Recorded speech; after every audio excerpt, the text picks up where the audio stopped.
ಯಾತಕ್ಕಾಗಿ ಹೋರಾಟ ಯಾತಕ್ಕಾಗಿ ಹೋರಾಟ ಸಮಾಜದಲ್ಲಿ ಏನಂದ್ರೆ ಹಂದಿ ಕಾಟ ಬೇರೆನೇ ಇರ್ತದ, ಮಂಗಿ ಕಾಟ ಬೇರೆನೇ ಇರ್ತದ, ಜಿಂಕೆ ಕಾಟ ಬೇರೆನೆ, ಪ್ರತಿಯೊಂದು ಕಾಟಗಳು ಅವನಿಗೆ ಎದುರಿಸಬೇಕಾಯ್ತು. ಮತ್ತು ಅದು ಎದುರಿಸಂದ್ರೆ ಮತ್ತು ಇವ್ರ ಕಾಟ ಬೇರೆನೇ. ಮತ್ತೆ ಜನ ಒಂದು ಪ್ರಾಣಿಗೆ 10 ಪ್ರಾಣಿ ತೆಗಿಬೇಕು. ಆ ಪ್ರಾಣಿಗಳು ಎಲ್ಲಿ ಕೊಡಬೇಕು, ಕರೆಕ್ಷನ್ ಮಾಡ್ಬೇಕಂತ ರೈತರ ಮೇಲೆ ಇರ್ತದ. ಇಂಥ ಸಮಸ್ಯೆಗಳು ಇವೆಲ್ಲ ಮಾಡ್ತಾ ಇದ್ದಾರೆ. ಇವರಿಗೆ ಮುಂದೆ ಬರೋಂಥ ದಿನದಲ್ಲಿ ಇವರು ಆಸನಕ್ಕೆ ಲಾಕ್ ಹಾಕಬೇಕು ಅಂತ ಅದ. ಇವತ್ತಿನ ಸಮಸ್ಯೆ ಬೇರೆ ಇರೋದ. ಇವರಿಗೆ ಸರಿಯಾಗಿ ಮಾಡಲು ಹೋದ್ರು ತಹಸೀಲ್ದವರು ಮುಂದೊಂದು ನಿರ್ಣಯ ತಗೊಂಡು ನಮ್ಮ ರೈತರು ಏನಂತಂದ್ರೆ ಇವು ಕೆಲಸಗಳು ಮಾಡೋದಕ್ಕೆ ಅವ್ರು ರೆಡಿ ಆಗಬೇಕಂತಂದ್ರೆ.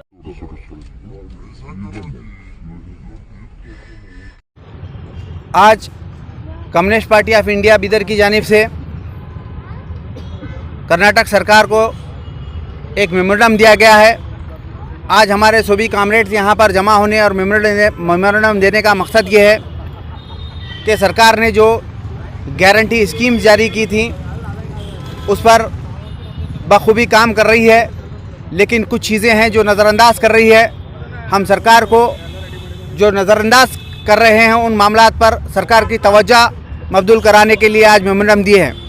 जैसा कि सरकार का वादा था, आंगनवाड़ी टीचर्स और आशा कार्यकर्ताओं और को जो सरकारी नौकर का दर्जा देने और उन्हें उनका वेतन बढ़ाने की जो उन्होंने आश्वासन दिया था, उस आश्वासन पर वो अमल नहीं कर रहे हैं और नज़रअंदाज कर रहे हैं। अपनी 7वीं जो गारंटी थी उसको भूल रहे हैं। याद दिलाने के लिए हम आज यहाँ पर जमा हुए हैं। और इसी तरीके से जो दिल्ली में मरकज़ी सरकार की जानिब से जो पत्रकारों के ऊपर जो हमला हुआ है, जो ईडी का और जो भी अपनी सरकारी मशीनरीज़ की जानिब से जो अटैक कर रहे हैं, प्रेस की आवाज़ को दबाने की जो कोशिश की जा रही है, इसका कंडम भी हम कर रहे हैं। और यहाँ पर जो हमारे किसान भाई हैं जो सरकारी भूमि पर सालों साल से काश्त कर रहे हैं, जो बग़ैर हुक्म के बैठे हुए हैं, उन काश्तकारों को जो सरकार हक पत्र देने और उनकी सहायता करने के बजाय जो फॉरेस्ट की जानिब से उनकी ज़मीनों पर फेंसिंग करके उनको वहाँ से उठाने का काम कर रही है। तो हम सरकार से अपील करते हैं कि सरकार के पास भी उस ज़मीन के कागजात नहीं हैं। सरकार की ज़मीन है और काश्तकार उस पर सालों साल से काश्त कर रहा है, तो ऐसे काश्तकारों को उन्हें कागजात देने का सरकार काम करे, ना कि उनको वहाँ से उठाने का। और इसी तरीके से हमारे जो कट्टर कार्मिक के जो मसाइल हैं, उन मसाइल पर भी जो बीदर में ख़ास करके जो तकालीफ लेबर ऑफिस की जानिब से लेबर कार्ड बनाने में उनको तकालीफ हो रही हैं, उस तकालीफ को भी हम मेमोरेंडम में बताए हैं। और जो सहायता और लाभ जो उन्हें मिलना चाहिए वो मिल नहीं रहा है। इसी तरीके से बहुत सारे मसाइल हैं, जैसा कि हमने आप लोगों को बताए हैं।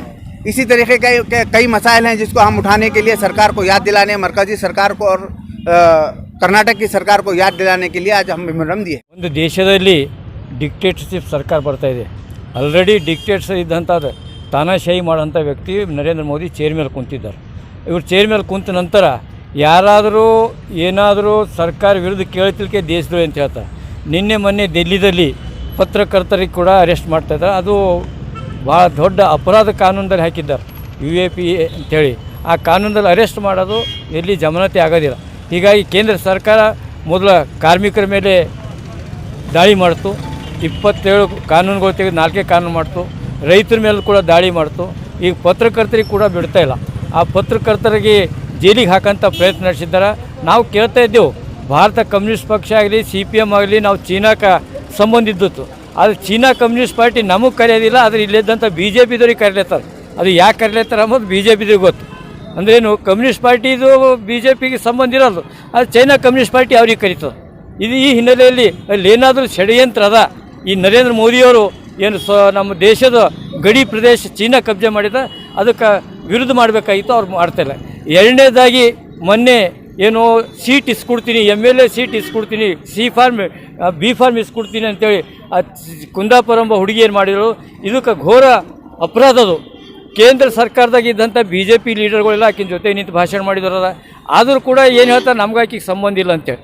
ಇವತ್ತು ಬೀದರ್ದಲ್ಲಿ ಚಕ್ರವರ್ತಿ ಎಂಬ ಬರ್ತಾ ಇದ್ದಾನೆ, ಅವ ಎಲ್ಲಿ ಹೋದಲ್ಲಿ ಹಿಂದೂ ಮುಸಲ್ಮಾನ್ ಜಗಳ ಇದೆಲ್ಲ ಹಚ್ತಾ ಇರ್ತಾನೆ. ಆದರೆ ಇವತ್ತು ಬೀದರ್ದಲ್ಲಿ ಬಂದು ಬೈಕ್ ರ್ಯಾಲಿ ಮಾಡ್ತಿದ್ದಾನೆ. ಇಂಥದಕ್ಕೆ ಪೊಲೀಸು ಆಸ್ಪದ ಕೊಡಬಾರ್ದು, ಆದರೂ ಕೂಡ ಪೊಲೀಸ್ ಅಂಥವ್ರಿಗೆ ಆಸ್ಪದ ಕೊಡಲಿಂದ ನಮ್ಮ ಸಮಾಜದಲ್ಲಿ ಹಿಂದೂ ಮುಸ್ಲಿಮ್ ಆಗಲಿ, ಹಿಂದೂ ಕ್ರಿಶ್ಚಿಯನ್ ಆಗಲಿ, ದಲಿತರಾಗಲಿ ಈ ರೀತಿ ಒತ್ತಡ್ತಾರಂತ, ಈ ರೀತಿ ದಂಗ ಫಸ ಮಾಡೋಂಥ ಜನ ಬೀದರ್ದಲ್ಲಿ ಓಡಾಡತ್ತದ. ಬೀದರ್ ನಾಗರಿಕ ಭಾಳ ಜಾಗ್ರತೆ ಇರಬೇಕು. ಯಾಕಂದ್ರೆ ನಮ್ಮ ಬೀದರ್ದು ಬಸವಣ್ಣಂದು ಮತ್ತು ಖಾಜಾ ಬಂದೆ ನಾವು ಅಬ್ದುಲ್ ಫೈಜ್ಗೆ ಇವರು ಒಂದು ಇತಿಹಾಸದ, ಈ ಇತಿಹಾಸದಲ್ಲಿ ಸೂಫಿ ಸಂತರ ಇತಿಹಾಸ, ಇಲ್ಲಿ ಎಲ್ಲಿ ದಂಗ ಫಸದ್ ಆಗಬಾರ್ದು.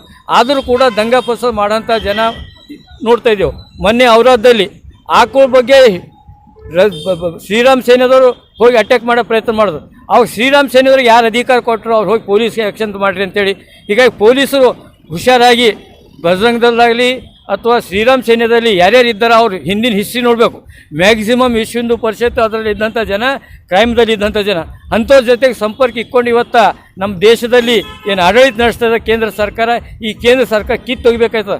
ಇದು ಕಿತ್ತು ಹೋಗಲ್ದು ಹೋದ್ರೆ ಮುಂದೆ ನಮಗೆ ಹಿಟ್ಲರ್ ಯಾವ ರೀತಿ ಚಾಂಬರ್ದಲ್ಲಿ ಗ್ಯಾಸ್ ಚಾಂಬರ್ದಲ್ಲಿ ಹಾಕಿ ಮರ್ಡರ್ ಮಾಡಿದ, ಅದೇ ರೀತಿ ಭಾರತ ನಾಗರಿಕರಿಗೆ ಹಿಟ್ಲರ್ ಬೇರೆ ರೂಪದಲ್ಲಿ ಅತ್ಯಾಚಾರ ಮಾಡ್ತಾರೆ ಅಂಥೇಳಿ 2024ರಲ್ಲಿ ಚುನಾವಣೆ ಬರ್ತದೆ. ಅದಕ್ಕೆ ಅಪೋಸಿಷನ್ ಪಾರ್ಟಿದವ್ರು ಒಂದಾಗಿ ಈ ಏನು ಪೀಡೆ ಇದೆ ಫ್ಯಾಸಿಸಮ್ದು, ಆ ಫ್ಯಾಸಿಸಮ್ ಪೀಡೆಗೆ ಹೊರಗೆ ಹಾಕಬೇಕಂತ ನಾನು ಹೇಳ್ತಾ ಇದ್ದೀನಿ. ನಾನು ಇಂದು ಭಾರತೀಯ ಕಮ್ಯುನಿಸ್ಟ್ ಪಕ್ಷದ ವತಿಯಿಂದ